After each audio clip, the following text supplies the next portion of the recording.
Hey, welcome to The Sound of Science. I'm KSU Rochefort, and we would love it if you would like and share the video and subscribe to the channel. And don't forget to check out our host channel, Kitchen Sink Microscopy, because there's all kinds of cool stuff over there. So today I'd like to talk to you about, this is only the second time this has happened in the last 9 years, but somebody has effectively been cured of their HIV using a stem cell transplant. So I'd just like to talk to you about what goes into that because I've gone through the stem cell transplant. So stick around.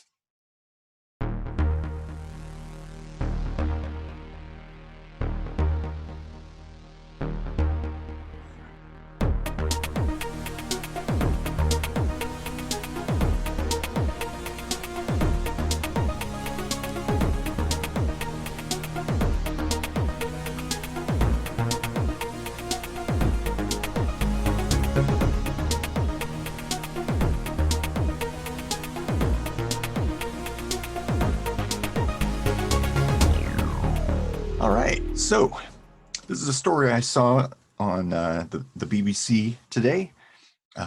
This first happened with the Berlin patient. Now it's with I think the London patient, but he's actually dropped anonymity and come out with his name. And basically, what happens is they use this treatment that is normally used on cancer, as it was in my case, where they remove some of your blood, skim off the white blood cells, which the stem cells in the white blood cells are responsible for creating your immune system effectively. They're able to regrow bone marrow. They handle all leukocytes, lymphocytes, platelets, all that stuff. Like basically, if your blood started out as water, the white blood cell stem cells would basically give it all the good stuff. Effectively, what happens is they have to wipe out your existing immune system. High dose chemotherapy, full body radiation. You just get zapped and rebooted effectively. Now, when I went through this 11 years ago, I kind of joked. I was like, wow, this is so harsh. I bet it could cure HIV. And a few short years later, it came out in the news that it did indeed do that. It's not perfect. I can say from experience that it's very harsh, extraordinarily harsh treatment. At the time when I was going through it, it was a tandem autologous stem cell transplant with a 5% chance of death. So it's probably better now. It was in clinical trials when I took it, for one thing. And what that means, the autologous part of that means I got to use my own cells. They staged my chemotherapy at just the right doses to where they would knock the cancer down a little bit, then take my cells, and hopefully there were no cancer cells in that, and get the stem cells from that, and then wipe me out, and then put the cells back in. So effectively, it's a bone marrow transplant without having to surgically remove and implant bone marrow. You just wipe it out chemically and radiologically, and then inject it, and then it grows. So the difference between what I had and what has to be done for these patients is they have to receive an allogeneic transplant, which means from a donor. Now that carries with it the risk of graft versus host disease. So for the rest of their lives, they are still on immunosuppressants to prevent that from happening. So their immune systems are still compromised, but nowhere near as horribly as HIV does. The other caveat here is that this is still a pretty barbaric treatment, very expensive, very hard to go through, and there is that risk of death.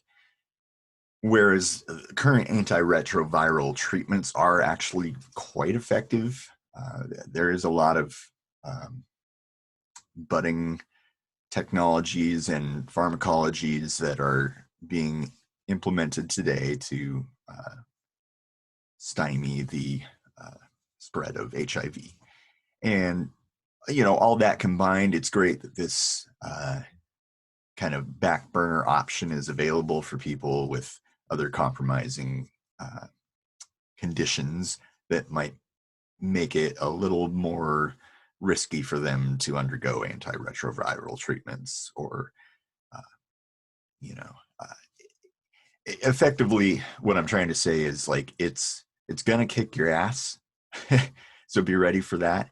There are lasting scars that you'll have for the rest of your life. You're probably going to need hormone therapy.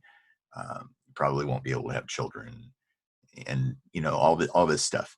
So it's not perfect, but it is pretty cool that we can get the virus down to the point where it's not present in blood in detectable quantities. It's not present in um, semen or any kind of uh, fluid exchange. It is still present as I understand it in this particular person, but they've been off antiretroviral treatments for 2 years now, and it seems to be working pretty well, and for all intents and purposes seems to be non-transmissible at this point. So just thought that was really cool. Maybe I'm a little biased since I've gone through this particular treatment, and um, I'm kind of giddy to see that it can do more than just help cancer patients. uh, I hope it's a little less brutal than when I went through it. I'm sure it is. Things are always getting better, but I wanted to share that with everyone because I thought it was super cool. And this has been The Sound of Science.